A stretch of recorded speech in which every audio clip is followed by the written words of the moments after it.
మీ business ఏదైనా మీ ఊర్లో promotion చేయాలంటే అది సుమన్ టీవీతోనే సాధ్యం. ఇప్పుడే సంప్రదించండి.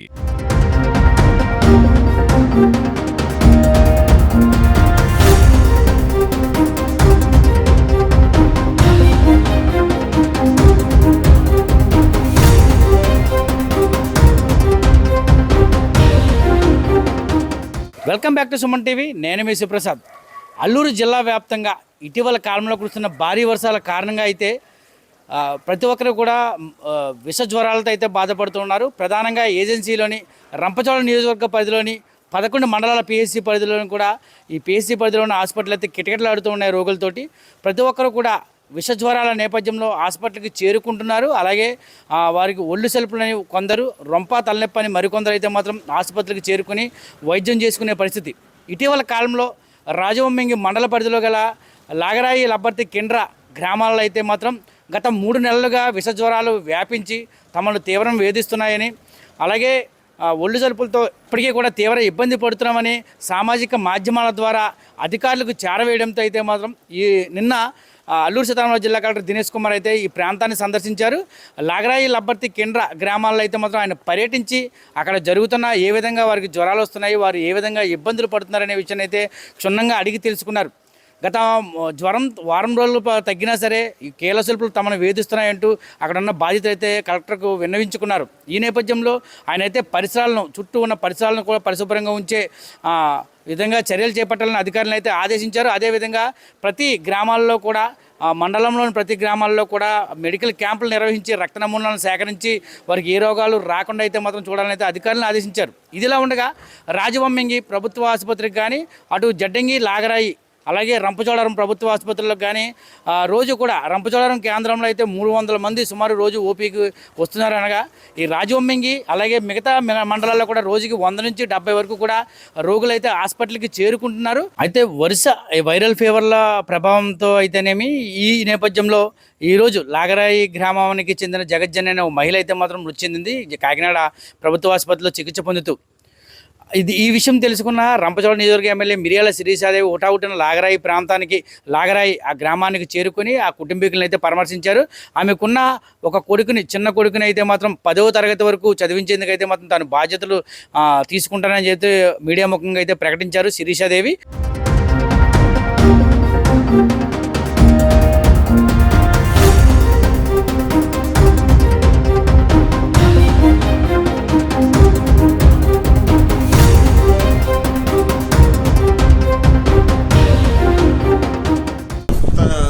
సీజన్లో మనకి జ్వర పీడితులు మన దగ్గరికి రావడం జరుగుతుందండి. మన ఓపీ దాదాపుగా జనరల్ ఓపీ మొత్తం ఓపీ కలిపి ఒక 300 వరకు ఉంటున్నారు. వాళ్ళలో ఒక 100-125 వరకు జ్వర పీడితులు వస్తున్నారు, పెద్ద చిన్న కలిపి. వీళ్ళందరికీ కావాల్సిన వైద్యానికి మందులు కానీ సిబ్బందితో కానీ మేము సిద్ధంగా ఉన్నాము. అన్ని రకాల మందులు అందుబాటులో ఉన్నాయి. మరి డిఓ గారి ఆదేశాల ప్రకారం, డిసిహెచ్ఎస్ గారి ఇన్స్ట్రక్షన్ ప్రకారం మేము ఈ సీజన్లో ఉండే ఫీవర్స్ని ట్రీట్ చేయడానికి సర్వసిద్ధంగా ఉన్నామండి. అయితే జ్వరాలు కూడా అదుపులోనే ఉన్నాయి. ఏవి కూడా సీరియస్ కేసెస్, తప్పనిసరి కేసులు తప్ప మేము బయటికి రెఫరల్ కూడా పంపకుండా ఇక్కడే ట్రీట్ చేయడానికి ప్రయత్నం చేస్తున్నాం సార్. అప్పుడు ఎక్కువ శాతం వైరల్ ఫీవర్స్ ఉన్నాయండి. మలేరియా పాజిటివ్ కూడా ఎక్కువ సంఖ్యలో లేవు. జ్వర పీడితులు ఎక్కువ భాగం జలుబు సంబంధించిన వైరల్ జ్వరాలుగా ఎక్కువ సంఖ్యలో నమోదవుతున్నాయి. వీళ్ళకి మేము సత్వరంగా ట్రీట్మెంట్ అందిస్తున్నామండి. మెడికల్ క్యాంప్ అనేది మన డిఎంహెచ్ఓ గారి ఆధ్వర్యంలో జరుగుతూ ఉంది. ఈరోజు రాజవొమ్మింగి ప్రాంతంలో కలెక్టర్ గారు కూడా వచ్చి మల్టీ స్పెషాలిటీ క్యాంప్ కండక్ట్ చేస్తున్నారనేది మనకి సమాచారం ఉందండి. అయితే క్యాంపులు మన డిపార్ట్మెంట్కి సంబంధం ఉండదండి. డిఎస్హెచ్ అనేది ఇక్కడ స్థానికంగా వైద్యం చేయడం జరుగుతుంది. ఏడిఎంహెచ్ఓ గారు, డిఎంహెచ్ఓ గారి ఆధ్వర్యంలో ఫీల్డ్ క్యాంపులు అనేవి జరుగుతూ ఉంటాయి. క్యాంపులో పార్టిసిపేట్ చేశారు. వస్తున్నారు సార్. ఆ సంఖ్య ఎక్కువగా లేదు, జ్వరాలే ఎక్కువగా ఉన్నాయి. జలుబు జ్వరాలు కొద్దిగా ఏమన్నా ప్లేట్లెట్ కౌంట్ తగ్గిన వాళ్ళు 1-2 ఉన్నా ఇంప్రూవ్ అవుతున్నారు, చాలా వరకు ఇంప్రూవ్.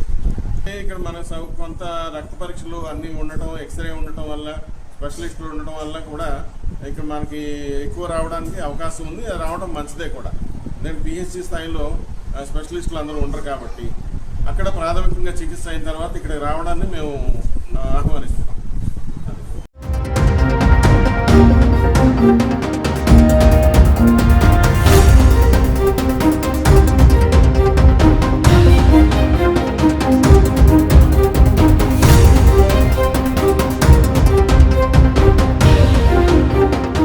ప్రధానంగా ఏదైతే రాజవొమ్మంగి మండలంలో గత 2 నెలల నుంచి మన కిండ్రా పంచాయతీ, లబ్బర్తి పంచాయతీలో లాగరై ఈ గ్రామంలో ఎక్కువగా వైరల్ ఫీవర్లతో బాధపడుతున్నారని తెలిసిన వెంటనే మేము ఇప్పటికే దాదాపుగా 2 టైమ్స్ మెడికల్ సిబ్బందితో మాట్లాడి మెడికల్ క్యాంప్స్ పెట్టించడం, శానిటైజేషన్ అదంతా చేయించడం జరుగుతూనే ఉంది. కానీ అనుకోని రీత్యా పాపం లాగరై గ్రామానికి చెందిన మహిళ చిన్న వయసులోనే డెంగ్యూ ఫీవర్తో నిన్న నైట్ మరణించాడని తెలిసింది. పాపం ఒక బాబుతో, చిన్న బాబుతో ఆమె ఉంది. నిజంగా చాలా బాధాకరం. వాళ్ళ కుటుంబానికి నా యొక్క ప్రగాఢ సానుభూతి తెలియజేస్తూ ఉన్నాను. ఏదేమైనా సరే ఇప్పుడు సీజనల్ ఫీవర్స్ ఎక్కువ అటాక్ అవుతూ ఉన్నాయి.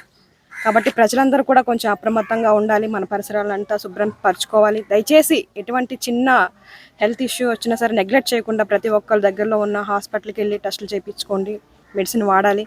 నిన్నే కలెక్టర్ గారు కూడా వచ్చారు. మేము దాదాపు ఇప్పటికే డిఎంహెచ్ తోటి, అడిషనల్ డిఎంహెచ్తో మాట్లాడి ఇక్కడ పరిస్థితులు అనేది కనుక్కోవడం, డాక్టర్స్తో మాట్లాడి ఎప్పటికప్పుడు ఆశాస్ అందరికీ కూడా విలేజ్ అంతా తిరిగి శానిటైజేషన్ చేయించడం, ఎవరైనా హెల్త్ ఇష్యూస్తో ఉంటే వాళ్ళని వెంటనే గుర్తించి ట్రీట్మెంట్ వెంటనే చేయాలని మేము ఎప్పటికప్పుడు అధికారులతో సమీక్షలు చేస్తూనే ఉన్నాము. పిఓ గారితో మాట్లాడినాం. నిన్న కలెక్టర్ గారు కూడా మనకు వచ్చినప్పుడు నేను ఇక్కడికి రావాలి కానీ అనంతపురం ప్రోగ్రాం ఉండడం వల్ల నేను ఉండిపోయిన పరిస్థితి.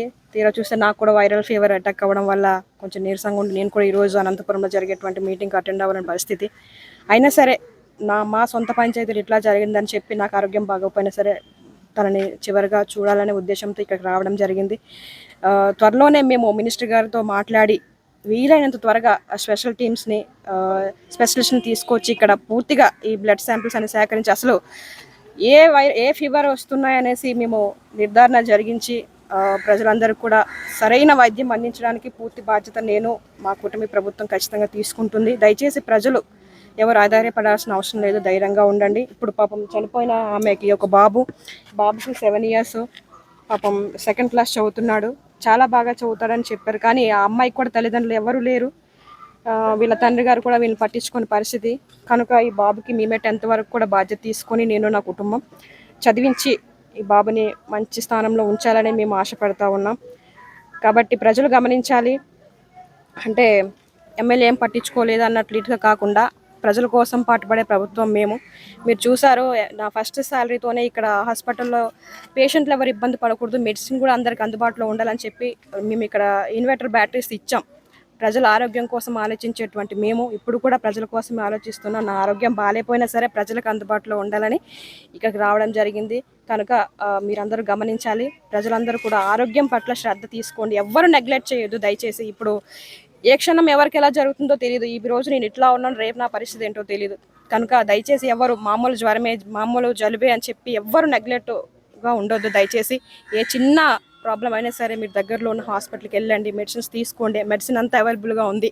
చాలామంది అపోహలు పడుతూ ఉన్నారు, గవర్నమెంట్ హాస్పిటల్ చూపించుకుంటున్నాం కానీ మాకు ఆ మెడిసిన్ వాళ్ళు తగ్గట్లేదు అని చెప్తా ఉన్నారు. కానీ ఒక్కసారి మీరు మెడిసిన్ ఇక్కడ మనకు ఉంది, వాడి చూడండి. అయినా తగ్గకపోతే అప్పుడు మనం చూద్దాం.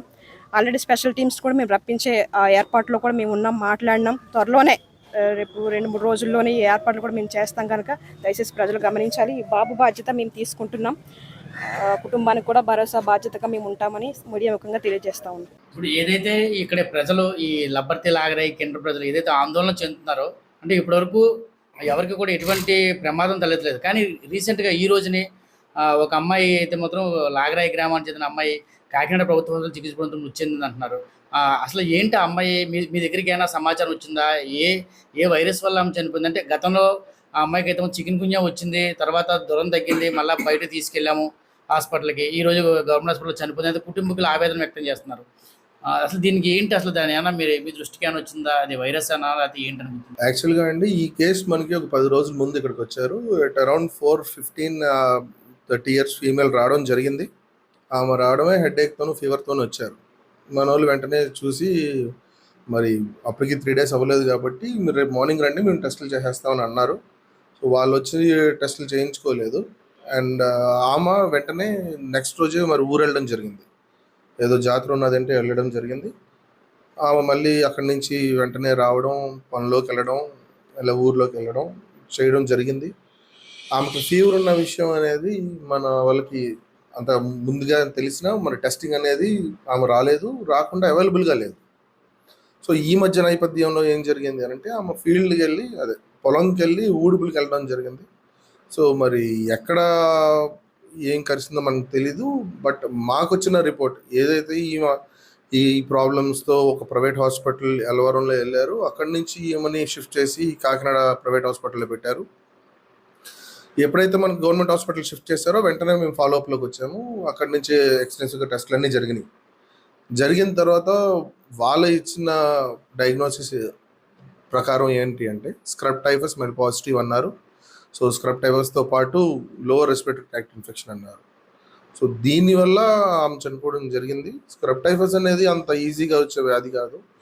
ఎక్కడైతే బాగా మురికి కాలువలు ఎక్కువగా ఉంటాయో, ఆ గట్టర్ ఎక్కడైతే ఉంటుందో అక్కడ ఉండే ఆ పురుగు అది. సో అది మరి ఇక్కడికి ఎలాగ వచ్చిందో మనకు తెలియదు. సో అది కుట్టడం వల్ల ఆమె పాజిటివ్ వచ్చింది అని అన్నారు.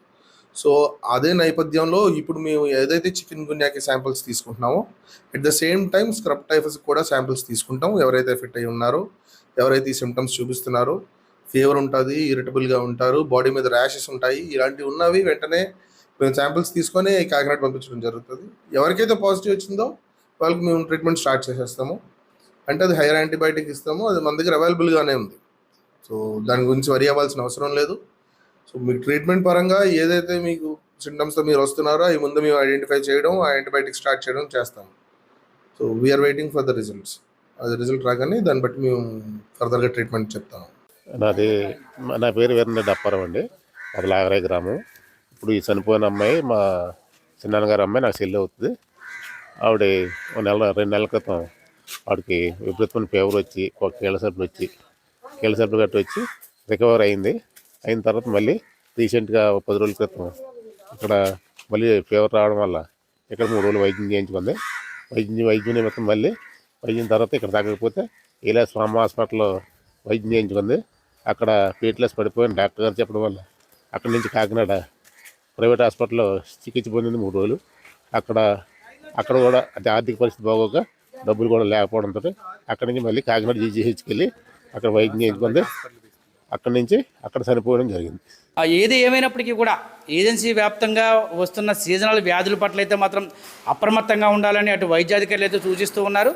ఎవరు కూడా జ్వరం వచ్చిన వెంటనే ఒళ్ళు సలుపులు కానీ జ్వరం కానీ ఏదైనా సరే వెంటనే సమీపంలో ఉన్న ఆసుపత్రికి వచ్చి ఆ రోగ నిర్ధారణ చేసుకుని దానికి సంబంధించిన అయితే మందులను వేసుకుని అయితే మాత్రం వారు ఈ రుగ్మతల నుండి బయటపడాలని అయితే కోరుతున్నారు.